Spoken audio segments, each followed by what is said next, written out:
sebelum kita mulai kegiatan sekolah minggu Tunas Pekabaran Injil saat ini, adik-adik wajib mengetahui peraturannya. Peraturan yang pertama, adik-adik wajib menggunakan pakaian yang rapi. Peraturan yang kedua, adik-adik wajib menyiapkan Alkitab. Peraturan yang ketiga, adik-adik menyiapkan persembahan. Peraturan yang keempat, untuk papa dan mama di rumah, tolong dampingi adik-adik ya. Nah adik-adik, selanjutnya karena kita ada dalam masa pandemi virus corona, buat adik-adik yang mengikuti kegiatan sekolah minggu Tunas Pekabaran Injil lebih dari 2 orang, adik-adik wajib menjalankan protokol kesehatan ya, seperti berikut ini. Yang pertama, adik-adik wajib mencuci tangan sebelum mengikuti kegiatan sekolah minggu.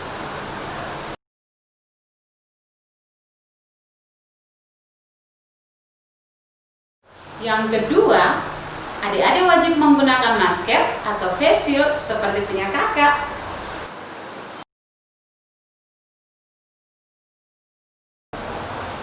Yang ketiga, adik-adik wajib menjaga jarak.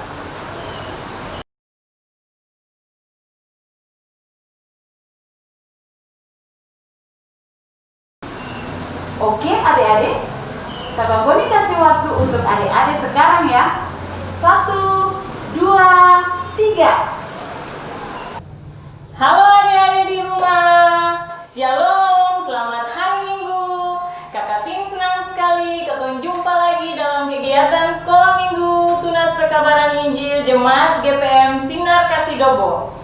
Sinar kasih, bersinar memancarkan kasih. Kakak percaya, walaupun sekolah minggunya di rumah kita masing-masing, tapi itu sama sekali tidak mengurangi semangat kita, tidak mengurangi sukacita kita untuk memuji dan memuliakan Tuhan. Untuk itu, kakak minta adik-adik semua berdiri, sama-sama kita angkat pujian, senang-senang memuji Tuhan, dan ada gerakan Roh Allah di sini.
kita ada dalam doa.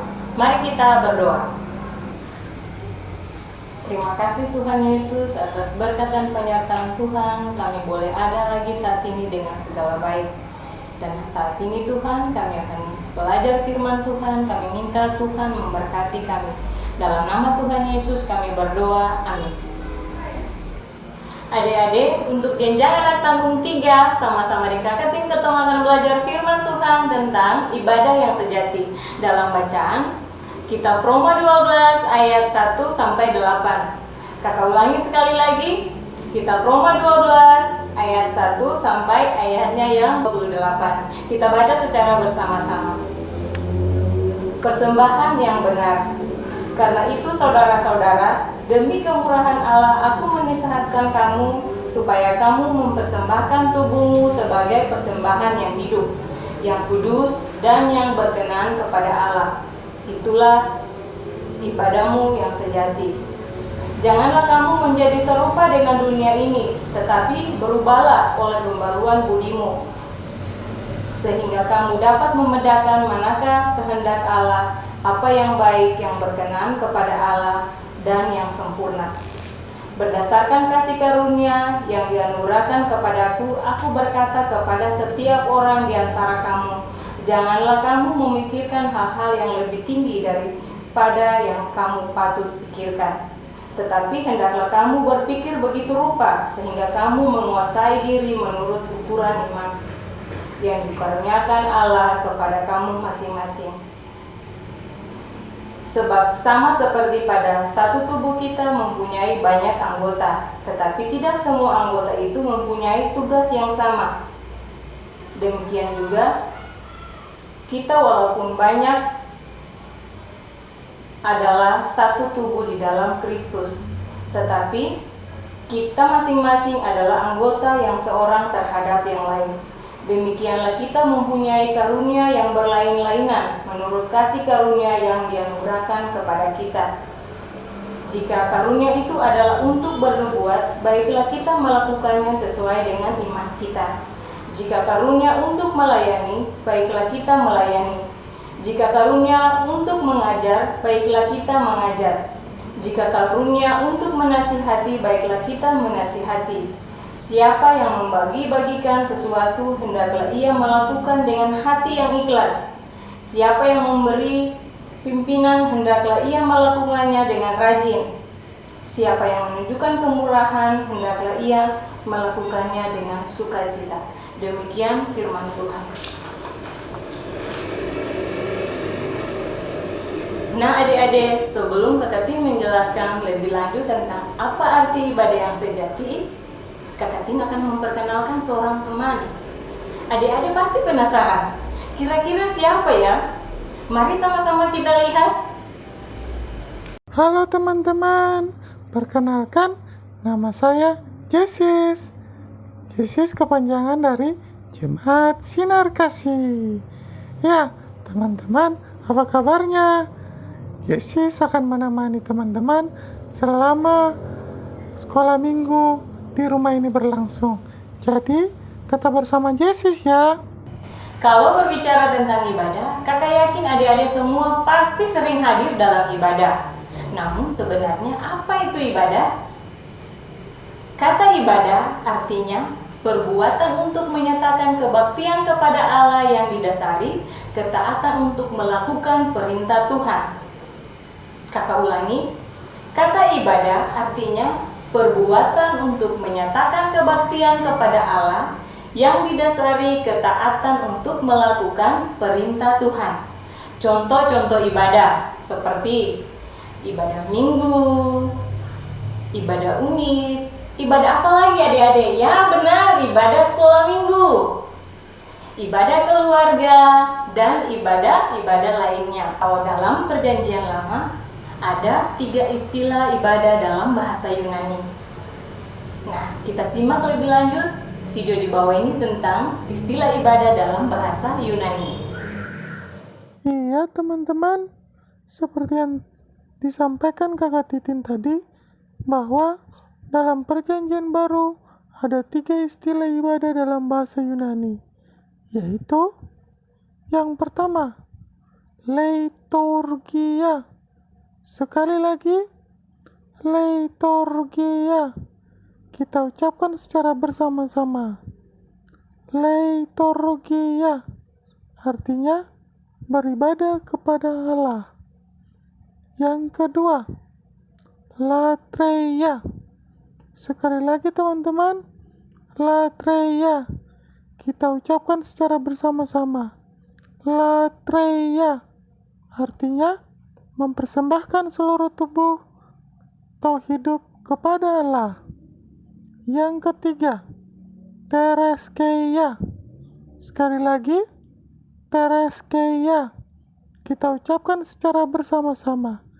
Tereskeia, yang artinya pelayanan kepada janda-janda dan anak yatim piatu dalam kesusahan mereka, atau pelayanan terhadap orang-orang yang kesusahan. Ya teman-teman, ada juga loh istilah ibadah dalam bahasa Inggris. Ada yang tahu? Ada yang tahu teman-teman? Ya, istilah ibadah dalam bahasa Inggris disebut worship. Sekali lagi kita ucapkan secara bersama-sama. Worship, yang artinya memberikan penghargaan kepada seseorang.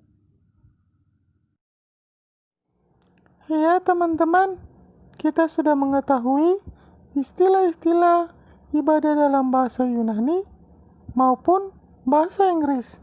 Selanjutnya, kita akan bahas apa sih yang dimaksudkan dengan ibadah sejati. Ada yang tahu teman-teman? Menurut firman Tuhan dalam kitab Roma pasal 12 ayatnya yang pertama yang berbunyi, serahkanlah tubuhmu sebagai persembahan yang hidup, yang kudus, dan yang berkenan kepada Allah.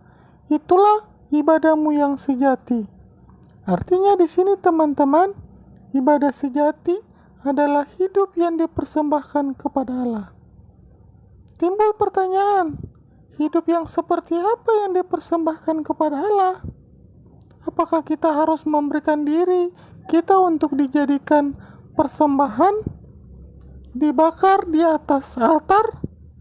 Sama seperti dalam perjanjian lama, hewan dipersembahkan sebagai korban bakaran.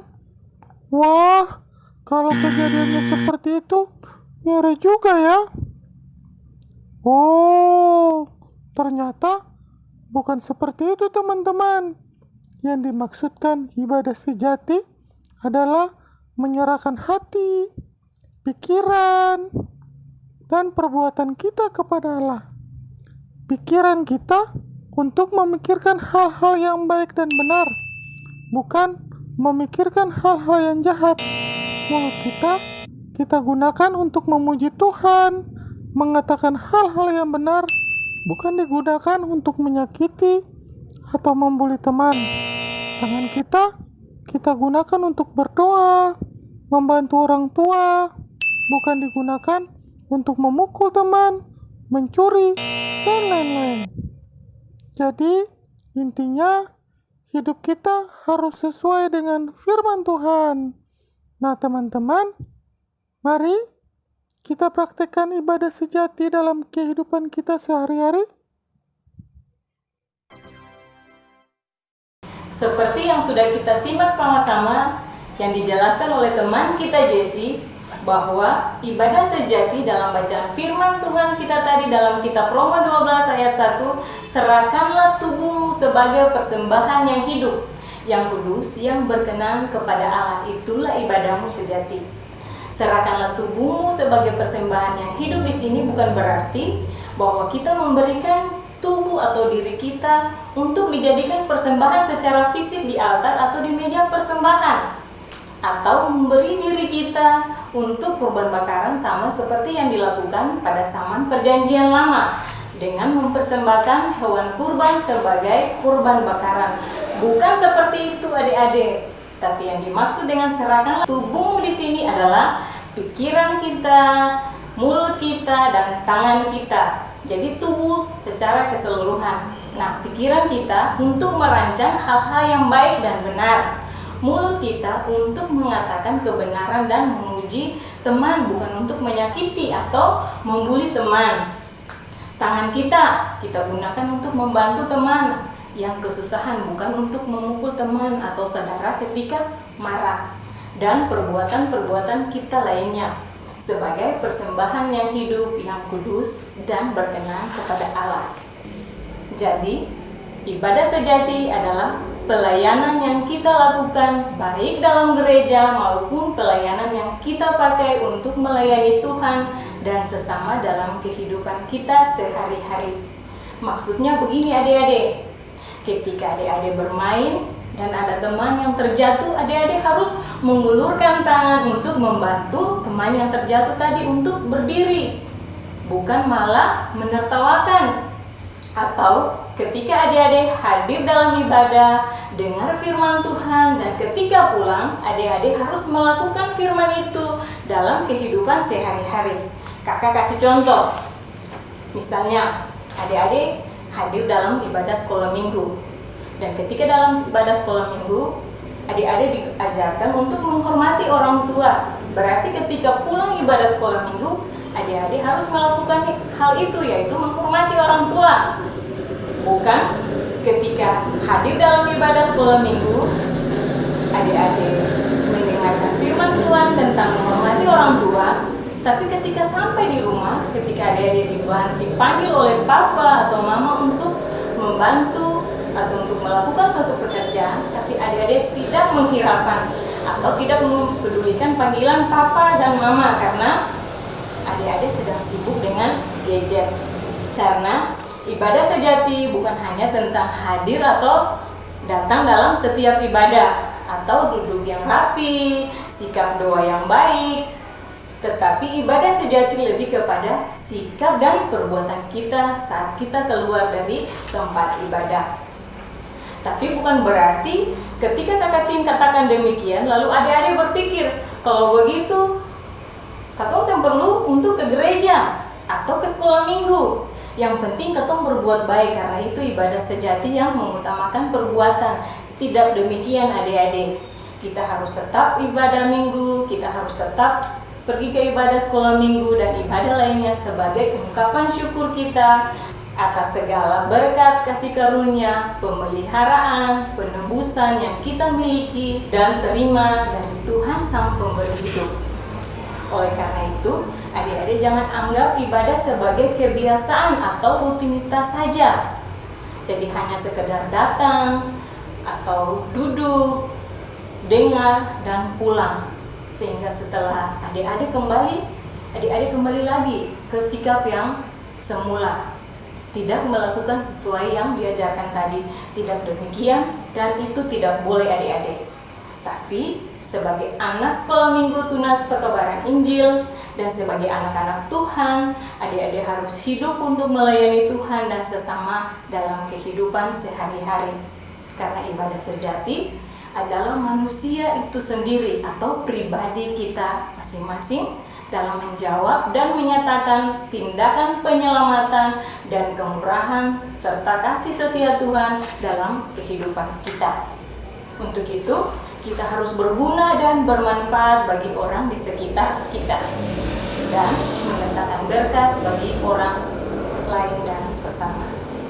Misalnya, menolong teman yang kesusahan, melayani teman yang sakit, atau saling berbagi kasih. Itulah ibadah kita yang sejati. Jadi, ibadah bukan hanya sebatas di gereja atau pada jam-jam tertentu, melainkan ibadah harus dilakukan di mana saja dan kapan saja dalam kehidupan kita setiap hari, melalui pikiran, perkataan, dan tingkah laku kita, pergaulan kita, dan lain sebagainya, baik di rumah, di sekolah, di tempat bermain, dan dimanapun. Demikian materi kita hari ini. Semoga kita berguna dan bermanfaat dan mendatangkan berkat bagi orang di sekitar kita, karena itulah ibadah kita yang sejati. Shalom. Iya adik-adik, sesuai dengan materi kita hari ini tentang ibadah sejati, sekarang tugas adik-adik di rumah adalah membuat clipping sebagai kegiatan TPI-nya. Contohnya seperti ini. Dan jangan lupa minta bantu papa, mama, atau kakak untuk didokumentasikan dan dikirimkan ke alamat di bawah ini. Kami minta adik-adik semua berdiri, sama-sama kita angkat pujian apalah arti ibadahmu.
Shalom adik-adik, jumpa lagi bersama Kakak Seli dan Kakak Pina.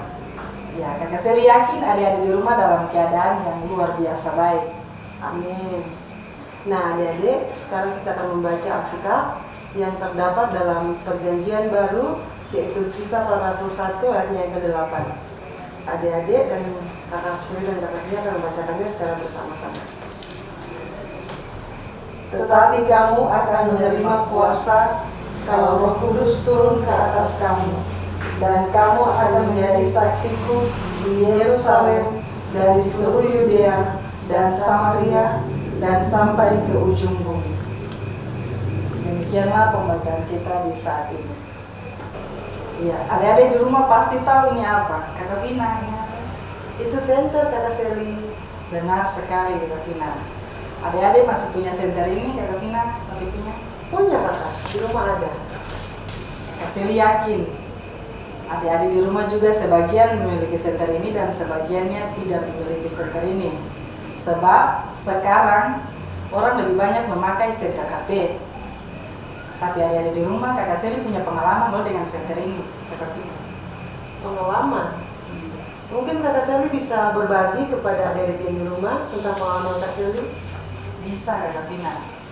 Nah adik-adik di rumah Kakak Seli punya pengalaman seperti ini waktu Kakak Seli ikut kegiatan pramuka, di mana senter ini sangat berfungsi di malam hari.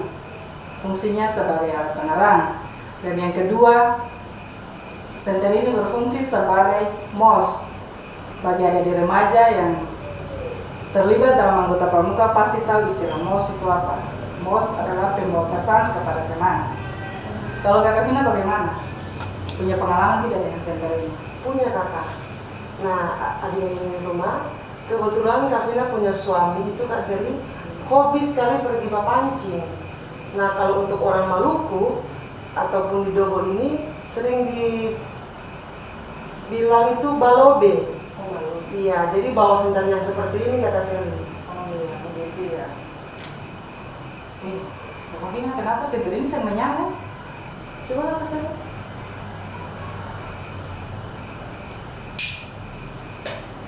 Oh, pantas. Ini baterainya sudah ada, Kakak.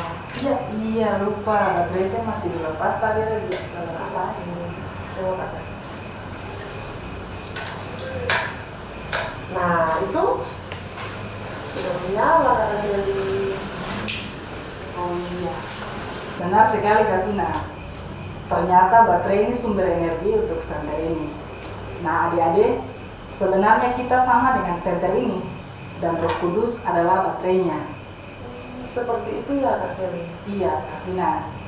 Sebagai orang percaya, kita telah diberikan Roh Kudus yang memberikan kuasa untuk memberikan saksi, untuk bersaksi tentang Tuhan Yesus. Memberikan kuasa untuk menjadi saksi Kristus ya, Kak Seli. Iya. Kuasa berarti kita diberikan kemampuan untuk bersaksi tentang Tuhan Yesus. Betul kan, Kak Seli? Benar sekali Kak Vina. Menjadi saksi Kristus itu contohnya seperti apa, Kak Seli? Iya. Menjadi saksi Kristus yaitu kita harus memberitakan karya penyelamatan Allah di dalam diri Yesus Kristus bagi umat manusia. Tuhan Yesus rela mati di kayu salib demi dosa kita semua. Lalu Kak Seli, menjadi saksi itu apakah hanya memberitakan tentang Tuhan Yesus saja atau bagaimana? Oh tidak, Kak. Yang tadi itu yang pertama, ada di rumah itu yang pertama. Yang kedua, kita diberikan kuasa untuk melakukan perbuatan-perbuatan baik yang menyatakan kasih Tuhan Yesus pada dunia. Seperti itu kan. Kakak Seli, perbuatan-perbuatan baik itu misalkan seperti apa, Kakak? Perbuatan baik itu contohnya Tuhan Yesus menyembuhkan orang sakit. Nah, Kak Vina dan adik-adik di rumah juga bisa melakukan apa yang Tuhan Yesus kehendaki. Kita bisa mengunjungi teman yang sakit dan kita mendoakan dia. Tapi untuk saat ini adik-adik, kita harus menjaga protokol kesehatan. Iya. Yang kedua, contoh yang lain juga, Tuhan Yesus memberikan makanan kepada orang miskin. Adik-adik juga bisa membantu teman-teman yang berkekurangan atau teman-teman yang membutuhkan. Ya, kalau teman tidak punya pena bisa dipinjamkan. Tapi untuk saat ini kebanyakan kita daring. Jadi adik-adik juga bisa pinjamkan HP ke teman untuk mengerjakan tugas teman-teman yang tidak punya. Tapi adik-adik tetap ingat protokol kesehatan. Cuci tangan, jaga jarak, dan pakai masker. Iya. Seperti itu Kak. Benar sekali, Kakak Seli. Jadi bersaksi seperti yang sudah dikatakan oleh Kakak Seli yang tadi ya. Iya, Vina.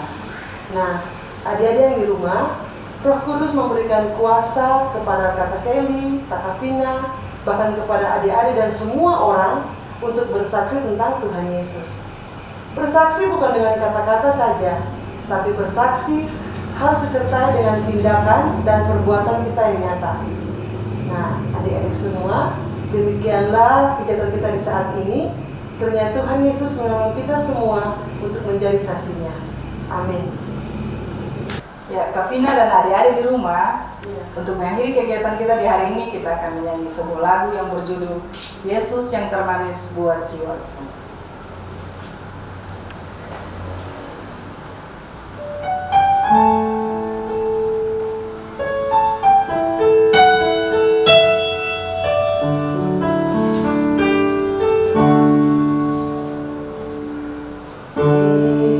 Yesus yang termanis buat jiwaku, buat jiwaku.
Mari kita berdoa.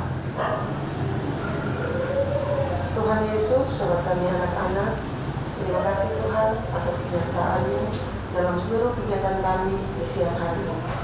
Terima kasih Bapak, kiranya apa yang sudah kami dengar tadi, apa yang sudah dibawa oleh kakak pengasuh tadi Tuhan, itu boleh benar-benar bertanam dalam hati dan pikiran kami semua anak-anak remaja 3, dan itu boleh menjadi berkat, menjadi penopang dalam hidup kami setiap hari. Terima kasih Tuhan Yesus, inilah kami, dalam nama Tuhan Yesus kami sudah berdoa. Amin. Nah, adik-adik di rumah, demikianlah kegiatan ibadah kita di saat ini. Tuhan Yesus memberkati. Shalom.